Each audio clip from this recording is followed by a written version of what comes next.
இயேசுவில் அன்பு மிக்கவர்களே, ஆரோக்கிய அன்னையின் அன்பு பக்தர்களே, ஆதியிலே வாக்கு இருந்தார், அவ்வாக்கு கடவுளோடு இருந்தார், அவ்வாக்கு கடவுளாயும் இருந்தார் என்று யோவான் நற்செய்தி ஆரம்பமாகிறது. ஆக வாக்கு கடவுளோடு இருக்கிறார், தந்தை மகனோடு இருக்கிறார். அந்த மகனை இவ்வுலகிற்கு தந்தை அனுப்பி வைக்கிறார் என்பதை நாம் பார்க்கிறோம். எனவே நானும் தந்தையும் ஒன்றே, என்னில் விசுவாசம் கொள்பவன் இறப்பினும் வாழ்வான் என்கிறார் நம் ஆண்டவர் இயேசு. நான் இவ்வுலகில் செய்வது தந்தையின் திருவுளம், உமது திருவுளம் நிறைவேறுக, உமது அரசு இவ்வுலகில் வருக என்று ஆண்டவர் இயேசு போதிப்பதை பார்க்கிறோம்.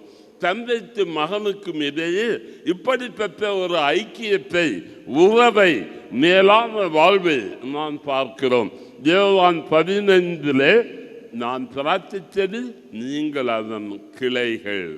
நாம் இணைந்திருப்பது போலத்தான் தந்தையும் மகனும் இணைந்தே செயலாற்றுகிறார்கள்.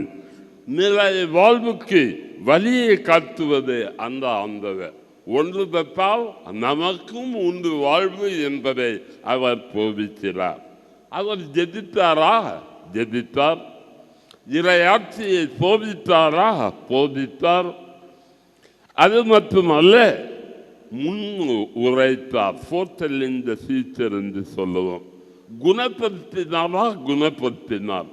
விடுதலை தந்தாரா? விடுதலை தந்தார். நோயிலிருந்து விடுதலை, பேயிலிருந்து விடுதலை, அடிமை தலையிலிருந்து விடுதலை, சாவிலிருந்தும் விடுதலை. இவ்வாறு ஆண்டவர் எல்லா நிலைகளிலும் தம் தந்தையின் திருவுளத்தை நிறைவேற்றியவராகவே வாழ்ந்தார். இறுதியாக கல்வாரியிலே கல்மரத்தில் தொங்கிய போது பெற்றலத்தாய், எல்லாம் நிறைவேறித்து, எல்லாம் முடிந்தது என்று சொல்லி தந்தையின் கைகளில் ஆவியை ஒப்படைத்தார் என்று நாம் பார்க்கிறோம்.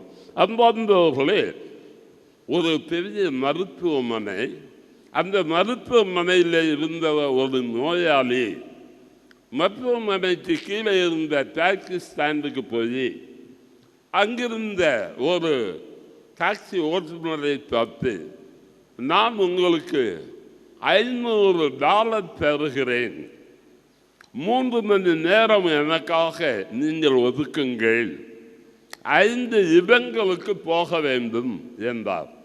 அந்த டாக்ஸி டிரைவரும் ஏற்றிட்டு பயணம் புறப்பட்டார்கள். முதலிலே அவர் ஒரு பாலடைந்த வீட்டிற்கு முன்பு அவருடைய கார் நிற்கிறது. அங்கு இறங்கி அந்த வீட்டை பார்க்கிறார். அவர் மனம் விரும்புகிறது. கண்ணீரோடு ஒரு 10-15 நிமிடங்கள் அங்கு நின்றுவிட்டு மீண்டுமாக வந்து வண்டியை இருக்க சொல்லி பயணத்தை தொடர்கிறார். 2வது இடம் ஒரு நாள்பட்ட பள்ளிக்கூடம். அந்த பள்ளியில்தான் இவர் 43 ஆண்டுகள் பணியாற்றி இருக்கிறார், ஓய்வு பெற்றிருக்கிறார். அந்த பள்ளிக்கூட கிரவுண்டு, மற்ற வகுப்பறைகள் எல்லாத்தையும் பார்த்துவிட்டு 1/2 மணி நேரம் அப்படியே இருக்கிறார். கண்களிலே தண்ணீர் வருகிறது. அங்கிருந்து புறப்படுகிறார். 3வது இடம் ஒரு சிறிய ஓட்டல். அங்கே சென்று அங்கே அமர்ந்து காஃபி ஆர்டர் பண்ணுறார். ஆனால் சாப்பிட முடியல, அவ்வளவு வேதனை. காரணம், அவருடைய மனைவி முதல் அவர் சந்தித்தது அந்த சின்ன ஓட்டலில். அவருடைய ஞாபகம் வருகிறது, வேதனை பெறுகிறார். 3வது இடமும் முடிந்தது. அங்கிருந்து புறப்பட்டு 4வது இடத்துக்கு போகிறார். அது ஒரு கல்லறை. அந்த கல்லறையிலே ஒரு கல்லறையை தேடி கண்டுபிடித்து அங்கே போய் நிற்கிறார். அப்படியே அசைந்து இருக்கிறார். காரணம், அந்த கல்லறையிலே 3 ஆண்டுகளுக்கு முன்பாக அவருடைய மனைவி அடக்கமாகி இருக்கிறார். எனவே வேதனை பெறுகிறார். கடவுளுடன் ஜெபிக்கிறார். திரும்பி வருகிறார். பயணம் தொடர்கிறது. மீண்டுமாக அவருடைய கடைசி யுகம் அந்த மருத்துவமனை. அங்கே அந்த டாக்ஸி டிரைவர் கொண்டு வந்து சேர்க்கிறார்.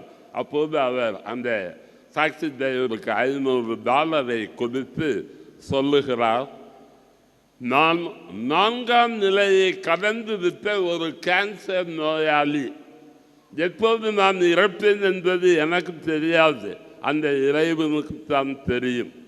ஆனால் நான் சாவதற்கு முன்பாக என்னுடைய வாழ்க்கையை மீண்டும் ஒரு முறை திருப்பி பார்க்க விரும்பினேன். என் மனைவி இல்லை, என் பிள்ளைகள் என்னோடு பேசவில்லை, என்னுடைய உறவு சுற்றம் சொந்தம் என்று சொல்ல யாரும் இல்லை. எனவே நீங்களாவது மக்களை மற்றவர்கள் மேல் அன்பு, கரிசனை, அக்கறை, பேர் இரக்கம் உடைய மாமனிதர்களாக வாழ சொல்லுங்கள் என்று எடுத்து சொன்னாராம். அன்பர்களே, இப்படி குறை காணுகின்ற உலகில் நிலையான வாழ்வை காத்த ஆண்டவர் பயணித்தார். பாருங்க, அவர் மீது அடுக்கடுக்கான குற்றச்சாட்டுகள். ஓய்வு நாள் சட்டத்தை மீறுகிறார். நேற்றைய நற்செய்தி, பாவங்களை மன்னிக்கிறார். காரணம், கடவுள் ஒருவர் தான் பாவங்களை மன்னிக்க முடியும், இவருக்கு எந்த ரைட்டும் கிடையாது. இரண்டாவது, உயிர் கொடுக்கிறார். இறந்தோர் உயிர் பெற்ற செய்கிறார். குழந்தை தாட்சியம் இல்லாதவர்களுக்கு குழந்தை தாட்சியம் கிடைக்கிறது. நாட்டிலே மழை பெய்ய செய்கிறார். அடுத்ததாக தீர்ப்பு அளிப்பவராக அவர் இருக்கிறார். தந்தை மட்டும்தான் தீர்ப்பு கொடுக்க முடியும், இவருக்கு அதிகாரம் இல்லை என்கிறார்கள். இந்த ஆலயத்தை இடித்து விடுங்கள், 3 நாள் எழுப்புவேன் என்று அவருடைய உடலை குறித்து சொல்கிறார். அவர்கள் எருசலேம் ஆலயத்தை குறித்து பேசுகிறார்கள். இறுதியாக தன்னை தந்தையோடு ஐக்கியம் கொள்ள செய்கிறார், இணையாக்குகிறார்.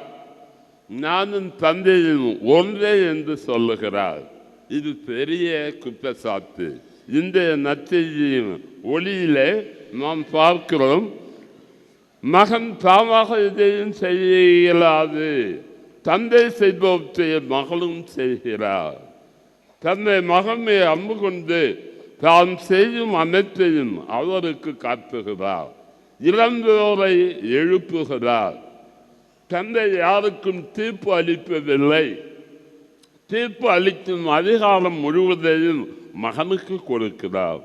என் வார்த்தையை கேட்டு என்னை அனுப்பியவரை நம்புவோர் நிறை வாழ்வதில் கொண்டுள்ளார். அவர்கள் தண்டனை தீர்ப்புக்கு உள்ளாக மாட்டார்கள். வாழ்வின் ஊட்டாய் இருப்பது போல தந்தை மகனும் வாழ்வின் ஊட்டாய் இருக்குமாறு செய்துள்ளார். தீர்ப்பு வழங்கும் அதிகாரத்தை கொடுக்கிறார். திருப்பாடல் 145 8, 9 வசனங்களிலே வாசிக்கிறோம். ஆண்டவர் இரக்கமும் கனிவும் உடையவர், எளிதில் சினம் கொள்ளாதவர், பேரன்பு கொண்டவர். ஆண்டவர் எல்லாருக்கும் நன்மை செய்பவர், தாம் உண்டாக்கிய அனைத்தின் மீதும் இரக்கம் காட்டுபவராக இருக்கிறார். இவ்வாறு படைப்போடு ஒன்றிணைந்து படைப்பின் நன்மைக்காக, வாழ்வுக்காக தங்களுடைய ஐக்கியத்தை வெளிப்படுத்தியவர் ஆண்டவர் இயேசு.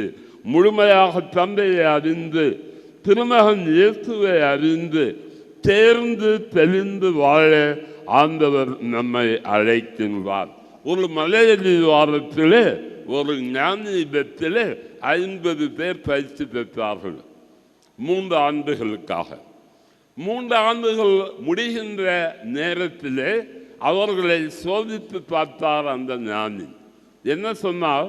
2 பேர் ஒரு வீதியில் நடந்தார்கள். திடீரென்று மழை, ஒருவர் நனைந்தால் இன்னொருவர் நனையவில்லை. ஏன் என்று கேட்டார். சொன்னாங்க, ஒருத்தர் கொடை இருந்துச்சு, இல்லை.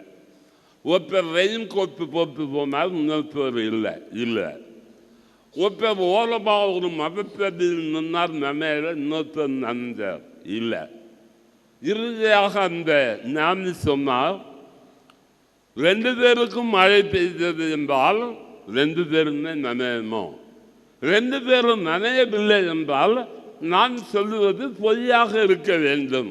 நீங்கள் என்னை பார்த்து நீங்கள் சொல்லுவது பொய் என்று யாரும் சொல்லவில்லை. அப்படி என்றால் நீங்கள் உண்மையை உணரவில்லை. உங்களுக்கு பயிற்சி போதாது, இன்னும் கொஞ்சம் நாலு காலம் தொடர்வோம் என்றார் அவர்.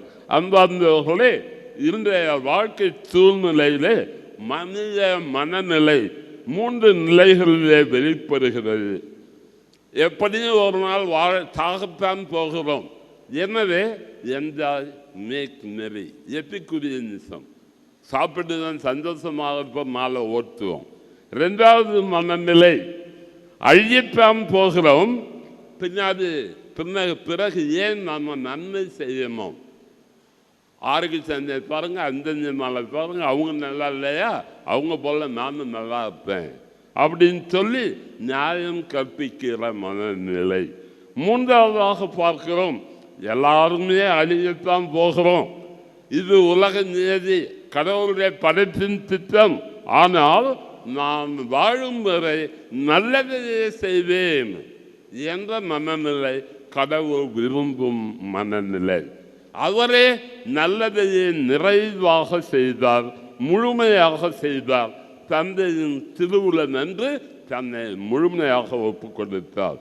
பாய் இருக்க அவர் தயவிருக்க நான் தாழ்வதில்லை என்றும் வீழ்வதில்லை. அந்த ஆரோக்கிய தாயிடம் அருள் வேண்டி ஒப்புக் கொடுப்போம். ஆமென்.